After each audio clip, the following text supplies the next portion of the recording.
Hello and good morning to one and all. And this is Subramanian from PhD College of Technology, and we are going to discuss about the corrosion and its control. We are going to discuss the basic fundamentals of corrosion. First, we will discuss about the corrosion definition for corrosion. It is a gradual deterioration of metals. It is a gradual deterioration of metal by chemical, electrochemical, or biochemical interaction with the environment. The cause of corrosion may be due to the metals can react with the oxygen which is present in the atmosphere, or if the atmosphere is acidic, then they react with the atmosphere and forms corrosion. And why do metals are allowed undergoing corrosion? When we extract the metals from its ore, the metal is in a higher energy state, which is thermodynamically unstable, so it tries to go back to the stable where it is highly stable. There are certain consequences or effects of corrosion. The efficiency of the machine decreases, the plant has to be shut down due to failure, the product is getting contaminated, toxic products of corrosion can cause health hazards. There is a necessary to design the design which allows corrosion.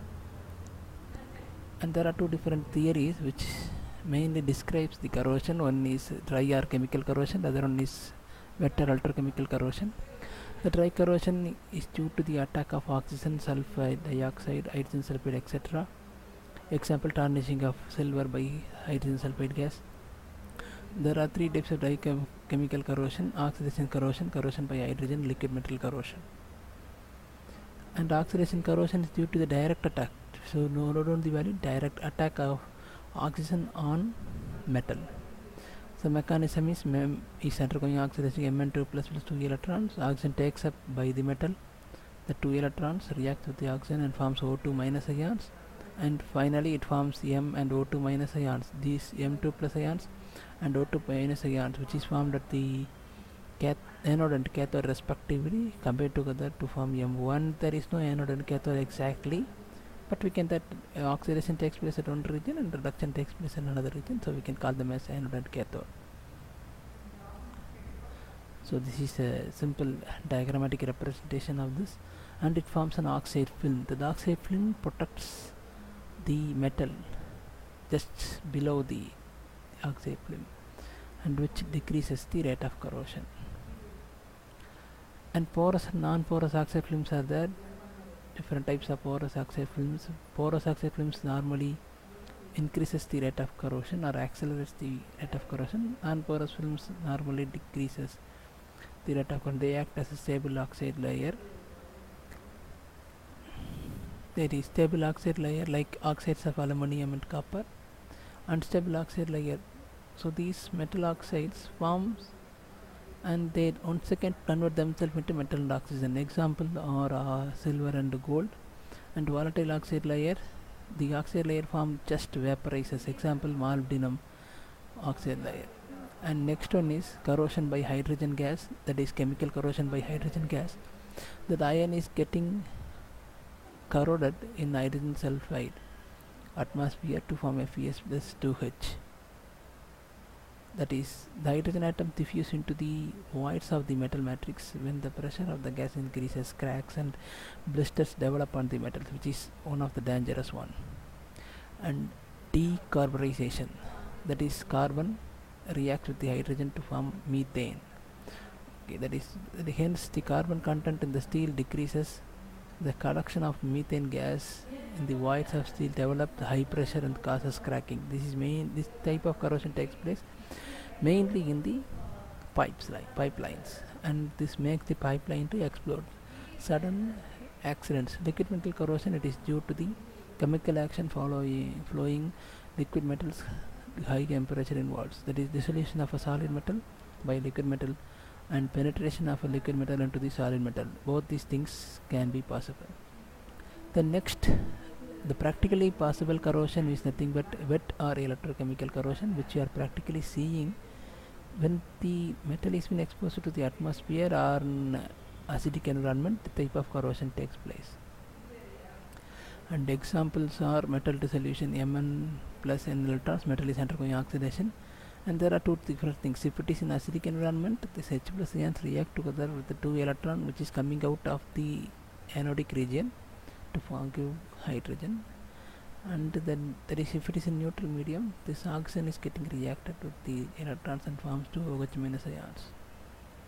And this gives a basic idea about how hydrogen evolution takes place. The region where hydrogen evolution takes place is just being protected, and the region adjacent to the hydrogen evolution is just getting corroded, but this is normally a uniform type corrosion. When ion comes in contact with non-oxidizing agent like HCl and hydrogen occurs, the anodic region will be this one and the cathodic reaction will be this one. And absorption of oxygen, that is normally this takes place in neutral environment. As I have already told you, the surface is coated with any thin film of oxide layer, and but some cracks developed on the oxide layer means then this type of corrosion takes place. That is already an oxide layer is being coated and the metal beneath that is being protected. Once there is any crack on the oxide layer forms, then this small region will act as anode and the adjacent region will act as cathode, and the severe localized corrosion will be taking place. Okay, so this is quite dangerous on compared with the previous one. So corresponding anodic reaction is Fe2 plus 2 electrons, and the corresponding cathodic reaction is absorption of oxygen that converts into OH minus ions, and the overall reaction, this Fe2 plus ions and 2 OH minus ions are combined together form FeOH twice, and that FeOH twice can be called as, if surplus amount of oxygen is available, then this FeOH twice will convert itself into FeOH thrice, which is yellow rust.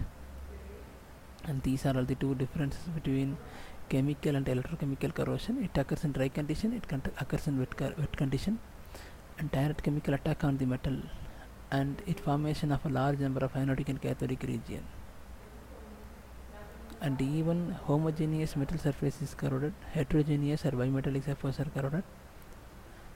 Corrosion products greater at the place of corrosion. Corrosion occurs at the anode, and the products are stored at the cathode normally. It's self-controlled process, it is a continuous process. Mild scale formation on iron surface, example for chemical corrosion, and rusting of iron is nothing but the example for electrochemical corrosion. Types of electrochemical corrosions are galvanic corrosion and differential aeration corrosion. And galvanic corrosion, when two different metals are connected and they are kept in the corroding medium, okay, they corrode faster. The metal which has lesser EMF, that is E0 value, will be acting as cathode, and the metal with a higher positive E0 value will be acting as anode. So if we couple zinc and iron, zinc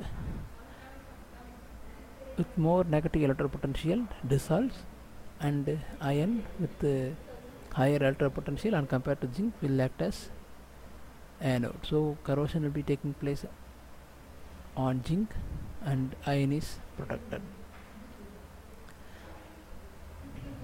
So this is an example through steel screw in a brass marine hardware easily undergoes corrosion. Iron has C0 value of minus 0.4, copper has C0 value of 0.34. Iron corrodes prefer to copper.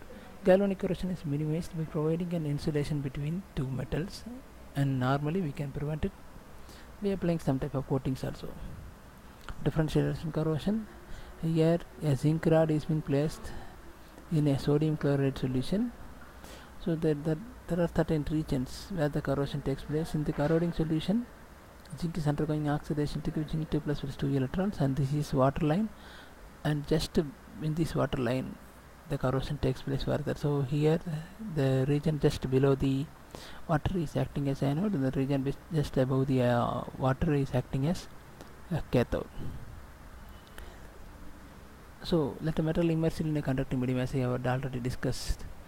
The less aerated metal part inside the solution act as anode because it gets minimum amount of oxygen. The region which gets minimum amount of oxygen will be acting as anode. Region which gets more amount of oxygen will be acting as cathode due to the oxygen absorption mechanism. And waterline corrosions, examples are pitting or localized corrosion, crevice corrosion, pipeline corrosion, and corrosion on wire fence. pitting corrosion, which is one of the most dangerous corrosion. Here the metal surface, once any dirt region is been covered, that region just below the dirt, it forms a pit. That because once the region is covered with dirt, it doesn't have the access, or it have very minimum access to oxygen, so this region will act as anode and this entire region will be acting as cathode. Okay, this is the mechanism for pitting corrosion. Anodic and cathodic reactions are same, similar to the previous one. And crevices means there is a two plates are connected by means of rivet, means just below the rivet there is a axis. Okay, in this axis, this region gets minimum amount of oxygen and compared to this rivet, so the region below this will undergo severe corrosion. The mechanism is same that of the pitting or electrochemical corrosion by oxygen absorption method.